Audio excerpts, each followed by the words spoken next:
Hello everyone. आज की class में हम बात करते हैं फक्क रोग। लास्ट हमने बात की थी काश रोग की। फक्क रोग भी आपके जो कुपोषण जन्य व्याधि है उसके अंतर्गत ही आता है और फक्क का जो मॉडर्न कोरिलेशन है वो है रिकेट्स। उसकी भी हम बात करेंगे, वो भी है। ठीक है, तो फक्क हो या रिकेट्स हो, ये भी एग्जाम के पॉइंट ऑफ व्यू से बहुत इंपॉर्टेंट टॉपिक है। 10 मार्क्स के अंदर पूछा जा सकता है और पूछा भी गया है कई बार। तो कुपोषण जन्य व्याधियों से अगर क्वेश्चन आएगा तो फक्क से आ सकता है 10 मार्क्स में। बाकी जैसे मैं आपको आगे पारगर्भित जैसे क्वाशियरकोर और मेरास्मस पढ़ाऊंगी, उनसे भी क्वेश्चन आ सकता है। तो ये भी इम्पोर्टेंट टॉपिक है एग्जाम पॉइंट ऑफ व्यू से। तो बात करते हैं हम फक्क रोग की। तो शुरू करते हैं, फक्क रोग है क्या। फक्क शब्द की उत्पत्ति फक्क धातु से हुई है, यानी कि फक्कति नीचे गक्षति इति फक्कः। इसका अर्थ क्या होता है, यानी कि डेवलपमेंट है वो प्रॉपर नहीं हो पा रहा है। जैसे बात करूं मैं gross motor milestone, gross motor milestone में भी बेसिकली वो माइलस्टोन चलने वाले, जैसे कि बच्चा 12 महीने का या 13 महीने का हो गया तो वॉकिंग विदाउट सपोर्ट उसको आ जाना चाहिए था, लेकिन फक डिजीज वाला जो बच्चा है वो नहीं चल पाएगा। यानी कि मतलब क्या हुआ इसका कि स्वास्थ्य का निरंतर नीचे गिरना। निरंतर नीचे गिरने का मतलब है कि डेवलपमेंट नहीं हो रहा, बल्कि जो शरीर में था वो भी धीरे धीरे गायब होता जा रहा है। और ऐसा क्यों होगा? ऐसा इसलिए होगा कि बॉडी को क्या नहीं मिल रहा है, प्रॉपर न्यूट्रिशन नहीं मिल रहा है, यानी कि बोन्स का डेवलपमेंट नहीं हो रहा। और बोन को बनाने के लिए आपको कौन कौन चाहिए? कैल्शियम चाहिए, फॉस्फेट चाहिए। अब ये दोनों आपके पास है ही नहीं तो बोन कहाँ से बनेगी? यानी कि न्यूट्रिशन की कमी है, इसीलिए स्वास्थ्य जो है वो गिरता जा रहा है। बोलते ना बहुत कमजोर हो गया है, बस वही रहेगा इस बच्चे के अंदर, कमजोर होता जाएगा, क्योंकि शरीर के अंदर न्यूट्रिशन की कमी धीरे धीरे होती जाएगी। धीरे धीरे होती जाएगी तो जो पहले का है वो भी धीरे धीरे गायब होता जाएगा। तो इसको क्या कहते हैं? फक्कति नीचे गक्षति इति फक्कः, यानी कि स्वास्थ्य का निरंतर नीचे गिरना। मतलब क्या है इस लाइन का कि जिस आयु में शिशु का सामान्य भार व ऊंचाई जितनी होनी चाहिए, यानी कि बच्चा 4 महीने का हो गया या 10 महीने का हो गया, उसके अंदर जितना वेट होना चाहिए उस मंथ के अंदर या उस मंथ में उसकी जितनी हाइट होनी चाहिए उतनी नहीं है, उससे क्या है, कम है। तो जिस आयु में शिशु का सामान्य भार व ऊंचाई होनी चाहिए उससे कम होना, उसे हम क्या कहते हैं? फक्क रोग कहते हैं। यानी कि height weight according to age धीरे धीरे न बढ़ के कम होते जा रहे हैं, यानी कि बढ़ तो नहीं रहे। अब लेंथ तो कम नहीं हो सकती, लेकिन वेट तो कम होता है। तो अब लेंथ कम नहीं हो सकती है तो का क्या मतलब है कि लेंथ बढ़ भी नहीं रही है, यानी कि पहले जितनी थी उतनी ही 3-4 महीने बाद है, यानी कि ग्रोथ नहीं हो रही है। यानी कि उसके लिए तो क्या है, लंबाई कम है। आम तौर पर हम ऐसे यूज करते हैं, बाकी ऐसे नहीं होता कि पहले जो 6 फुट का था व्यक्ति और वो 4 फुट का हो गया हो, ऐसा नहीं होता। वेट कम होगा लेकिन लेंथ कम नहीं होगी। लेकिन उसको हम इस तरीके से बोल सकते हैं कि जिस एज में जितनी बच्चे की लेंथ होनी चाहिए वो नहीं है, यानी कि बच्चे की लंबाई क्या है, कम है। बच्चे का वजन क्या है, कम है। ग्रोथ प्रॉपर नहीं हो रही है, डेवलपमेंट नहीं हो रहा है, यानी कि बच्चा ग्रसित है कौन से रोग से? फक्क रोग से। परिभाषा क्या है इसकी? बालः संवत्सरा पादाभ्याम योना गक्षति। केवल ये एक लाइन आपको याद करनी है, 2 मार्क्स के अंदर बहुत बार पूछा जाता है। बालः संवत्सरा पादाभ्याम योना गक्षति स फक्क इति विज्ञेयः। मतलब कि यदि बालक संवत्सर, संवत्सर यानी कि 1 साल का हो चुका है, तो यदि बालक संवत्सर का होने पर भी अपने पैरों से नहीं चल पाता है, यानी कि वॉकिंग विदाउट सपोर्ट वाला माइलस्टोन आ जाना चाहिए था लेकिन नहीं आया। 1 साल का हो गया, संवत्सर का हो गया, अपने पैरों पर नहीं चल पा रहा है, उस व्याधि को हम क्या कहते हैं? फक्क रोग कहते हैं। ठीक है। सामान्यतः शिशु के वृद्धि व विकास में 10 मास में खड़ा होकर चलने का प्रयत्न करता है। 10 महीने का हो जाएगा, वॉकिंग शुरू करना शुरू हो जाएगी, बच्चे के अंदर चालू कर देगा।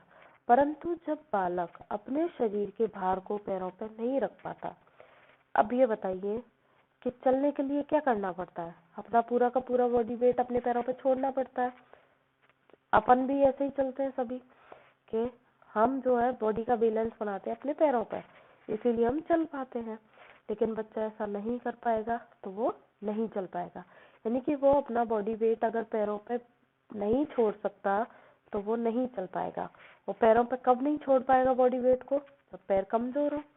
अरे आप किसी भी चीज पे कोई वजन रखोगे तब रख पाओगे जब वो खुद उससे भारी हो। ठीक है, यानी कि वो वेट को सहन करने लायक हो। तो अगर पैर कमजोर होंगे तो बच्चा अपना बॉडी वेट है वो पैर पे नहीं छोड़ पाएगा और क्या हो जाएगा? फक्क रोग से पीड़ित हो जाएगा। इसीलिए क्या होगा? जब पैरों पे वजन नहीं छोड़ पाएगा तो वो चल भी नहीं पाएगा। आचार्य काश्यप ने क्या बोला है? आचार्य काश्यप ने व्याधि की काल मर्यादा 1 वर्ष रखी है। 1 वर्ष रखी है का मतलब ये है कि 1 साल का हो गया, कि जनरली जो बच्चे होंगे वो 10 महीने में चलना सीख जाएंगे, लेकिन चल तेरे को 1 साल दी, यानी कि 12 महीने दिए, तो 12 महीने तक आराम आराम से चलना सीख ले। फिर भी नहीं चल पा रहा, अब गया हाथ से, यानी कि अब इसे फक्क रोग हो चुका है। तो आचार्य काश्यप ने व्याधि की काल मर्यादा 1 वर्ष रखी है, यानी कि 1 वर्ष तक भी जो बच्चा नहीं चल पा रहा है यानी कि वो फक्क से पीड़ित है। तथा आगे व्याधि जन्य फक्क में यह स्पष्ट किया है कि शिशु का निचला भाग अल्प चेष्टा युक्त हो जाता है। यानी कि अभी मैं आपको फक्क के टाइप पढ़ाऊंगी तब बताऊंगी कि एक जो 3 टाइप का फक्क होता है उसमें एक व्याधि जन्य फक्क भी होता है। उसके अंदर आचार्य काश्यप ने बोला है कि जो शरीर का जो निचला भाग यानी कि पैरों की बात हो रही है, वो क्या हो जाएंगे? अल्प चेष्टा युक्त हो जाएंगे, जिससे वह अपने पैरों के सहारे नहीं चल पाएगा और घुटनों के सहारे चलेगा, क्योंकि पैर उसके इतने मजबूत नहीं है कि वो बॉडी वेट को कैरी कर सके। इसलिए बच्चा 1 साल तक भी क्या है, घुटनों पर रगड़ता रहेगा लेकिन चलना नहीं सीखेगा, और इस रोग को हम कहेंगे फक्क। तो मुझे लगता है अब तक आपको इतनी सी कहानी तो समझ में आ चुकी होगी। अगर ये समझ में आ गया, आगे भी बहुत इजी है, वो भी समझ आ जाएगा। बात करते हैं इसके निदान की। अब ऐसा हुआ कि मैंने पहले ही क्लियर कर दिया कि न्यूट्रिशन की कमी हो रही है। क्या पढ़ रहे हैं हम? कुपोषण जन्य व्याधि, न्यूट्रिशन कम है।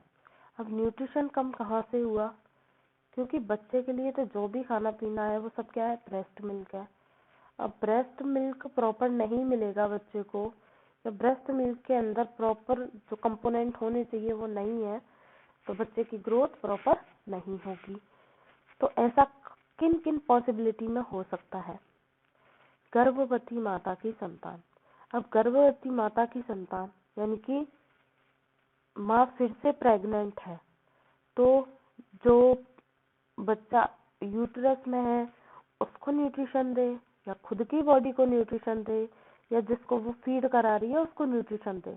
यानी कि ब्रेस्ट मिल्क जो है वो प्रॉपर नहीं बन पाएगा ऐसी मदर के अंदर, तो उनके जो बच्चे होंगे वो जो होता है फक्क से पीड़ित हो सकते हैं। तो गर्भवती माता की संतान हो, या जिसकी माँ ही नहीं है, बेचारे ने ब्रेस्ट मिल्क कभी देखा ही नहीं है, बचपन से ही जो है वो गाय भैंस बकरी के दूध पे जिंदा है, उनसे न्यूट्रिशन प्रॉपर मिल नहीं पा रहा है, तो जिसकी माता की मृत्यु हो गई हो, या फिर माता तो है लेकिन मिल्क प्रॉपर नहीं है तो स्तन से अपर्याप्त मात्रा में दुग्ध निकले, या फिर सब कुछ ठीक ठाक है लेकिन खुद के अंदर गड़बड़ी है, क्या कि उसको जो है गृहिणी रोग है, यानी कि उसकी अग्नि हमेशा, गृहिणी रोग का मेन कारण क्या रहेगा? अग्नि मांद्य रहेगी, यानी कि खुद के अंदर घी पचाने की शक्ति नहीं है। अग्नि मांद्य या व्याधि से ग्रसित हो तो कुछ भी खिला लो पिला लो शरीर को लगेगा नहीं, न्यूट्रिशन प्रॉपर मिलेगा नहीं। तो ऐसी स्थिति में बच्चा क्या रहेगा? फक्क रोग से पीड़ित हो जाएगा।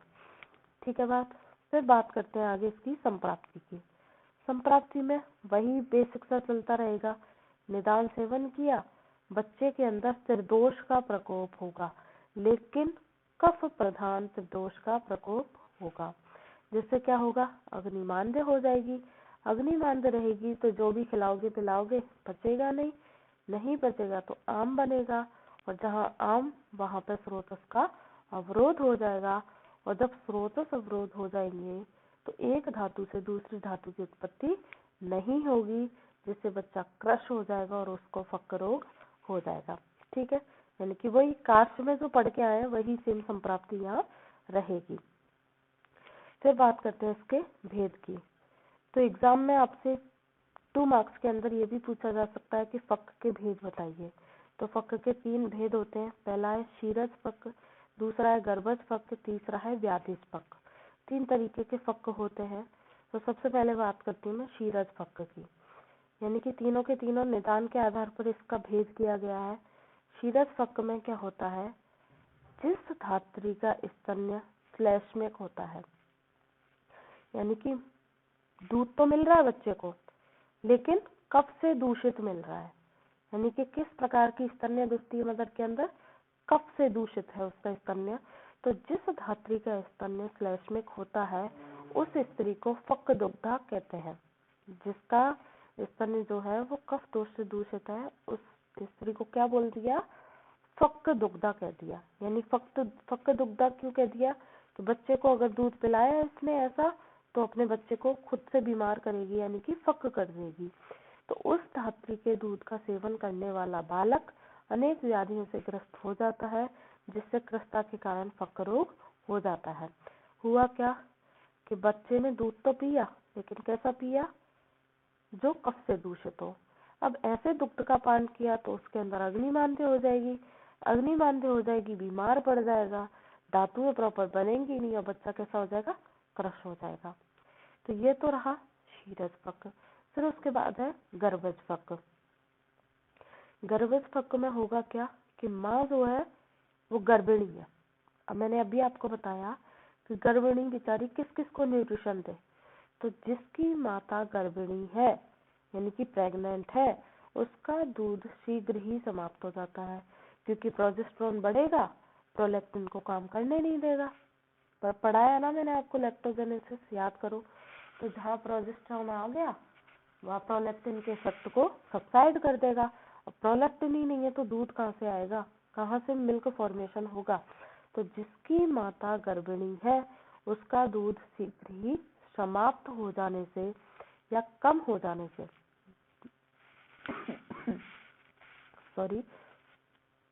समाप्त हो जाने से या कम हो जाने से बालक पर्याप्त मात्रा में दूध नहीं पी पाता है, क्योंकि है ही नहीं, जिससे क्या हो जाएगा, वह क्षीण हो जाता है और क्या हो जाएगी, मृत्यु, क्योंकि न्यूट्रिशन नहीं मिल रहा।